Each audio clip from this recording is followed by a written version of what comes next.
हीरा ढूंढने के लिए आया था, जो इन्हें एक जैगुआर की बहुत बड़ी पत्थर की मूर्ति की आंख के रूप में मिला। ये जैगुआर की मूर्ति इस जंगल की इस पूरी जगह की रक्षा करती है, लेकिन वैन ने उसकी आंख को उस हीरे को निकाल दिया, जिसके बाद ये जंगल श्रापित हो गया और इस जंगल में जितने भी क्रीचर्स हैं वो सब के सब उसके अधीन हो गए, यानी कि वो उन सबको कंट्रोल करता है। गाइड इन चारों को बताता है कि एक दिन जब वैन सो रहा था तो मुझे मौका मिल गया, मैंने हीरे को चुरा लिया और अब वो हीरा मेरे पास है। इसके बाद वो हीरा इनको दे देता और कहता है कि तुम्हें इस हीरे को जैगुआर की आंख में लगाना होगा, तभी ये गेम खत्म होगी। हीरा लगाने के बाद तुम्हें बोलना होगा जुमांजी। दरअसल जैगुआर की आंख लगाने के लिए इन सबको एक एक करके सभी राउंड्स को पार करना होगा, तभी ये जैगुआर की आंख लगा सकते हैं। गाइड इन्हें एक नक्शा देता है और कहता है कि इसका हिस्सा एक और है जो तुम्हें इस राउंड में मिलेगा, और जब तक तुम्हें वो हिस्सा नहीं मिलता तुम आगे नहीं बढ़ पाओगे, इस राउंड को पार नहीं कर पाओगे।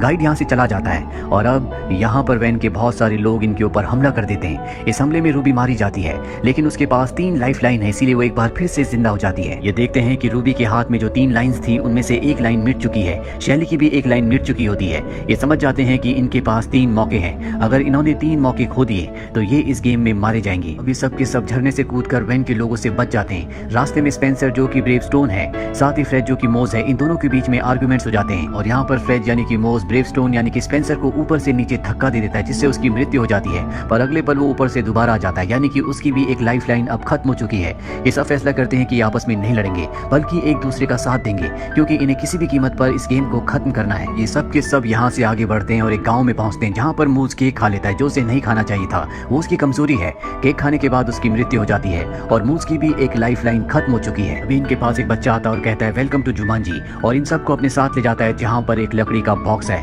वो कहता है कि अगर तुमने आंखें झपकाई तो तुम मारे जाओगे। ये एक तरह की पहेली है जिसे इन्हें सुलझाना होगा। ब्रेवस्टोन उस बॉक्स के पास जाता है, उसके ढक्कन को खोलता है, अंदर से ब्लैक मांबा निकलता है जो कि बहुत ही जहरीला सांप है। मोस कहता है कि अगर इसने तुम्हें काट लिया तो 1 सेकंड में तुम्हारी मृत्यु हो जाएगी। इसके अंदर शायद वो नक्शे का दूसरा हिस्सा है जो हमें चाहिए, लेकिन इसके लिए हमें इससे नजर मिलानी होगी। अब सांप इनके ऊपर हमला कर देता है, लेकिन मोस उसके दांत निकाल देता है, क्योंकि अगर वो किसी को काटेगा भी तो किसी को जहर नहीं फैलेगा। और अभी उस बॉक्स के अंदर देखते हैं जिसमें एक कागज होता है। उस कागज को खोलने के बाद उसके अंदर हाथी की छोटी सी मूर्ति होती है। कागज में लिखा होता है कि जैसे तुम हाथी को देखो तो चढ़ाई करना शुरू कर देना।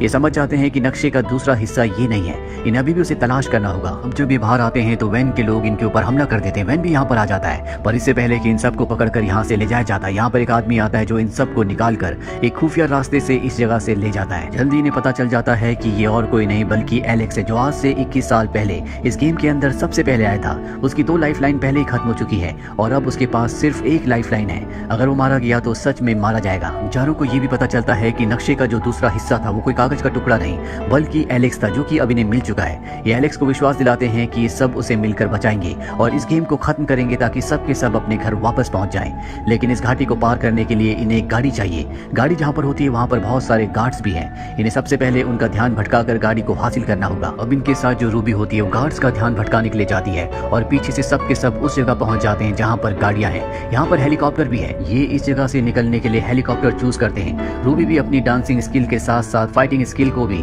यूज करके उन गार्ड्स पर हमला करके हेलीकॉप्टर तक पहुंच जाती है। पर जब सब के सब हेलीकॉप्टर से यहाँ से निकल रहे होते हैं तो वैन के कुछ और गार्ड्स आ जाते हैं जो इनके हेलीकॉप्टर के ऊपर हमला करते हैं, जिससे इनका हेलीकॉप्टर क्रैश होकर एक घाटी एक खाई में गिर जाता है। वहाँ पर बहुत सारे गेंडे होते हैं जो इनके हेलीकॉप्टर का पीछा करते हैं, जो जल्दी इनके हेलीकॉप्टर तक पहुंच जाएंगे। एक गेंडा अपने सींग से इनके हेलीकॉप्टर के ऊपर हमला करता है, जिससे हेलीकॉप्टर का जो ब्लेड होता है वो अपनी जगह से हट जाता है। अब ये चाहकर भी ऊपर नहीं जा सकते। ब्रेवस्टोन को जब भी पता चलता है तो वो ऊपर जाकर उस ब्लेड को फिक्स करता है, जिसके बाद इनका हेलीकॉप्टर ऊपर की तरफ उड़ना शुरू हो जाता है। मौत से यहाँ पर एक गलती हो जाती है। उसके बैग में जो हीरा है जो कि जैगुआर की आंख है वो वहीं घाटी में गिर जाता है, यानी कि इन्हें वापस जाकर उस हीरे को हासिल करना होगा। ये घाटी के ऊपर हेलीकॉप्टर को उस जगह लेकर आते हैं जहाँ पर हीरा होता है, लेकिन नीचे अब भी खतरनाक जानवर है, इसीलिए कोई नीचे नहीं जाना चाहता। ब्रेवस्टोन मोस को ऊपर से नीचे धक्का दे देता है, जिसके बाद जानवर उसका पीछा करना शुरू कर देते हैं। मोस अपनी जान बचाने के लिए भागता है और ब्रेवस्टोन को मौका मिल जाता है। वो नीचे जाकर हीरा उठाकर ऊपर ले आता है, पर मोस को गेंडे मार देते हैं, जिससे उसकी एक और लाइफ लाइन खत्म हो जाती है, यानी कि उसके पास अब एक ही लाइफ लाइन बची है।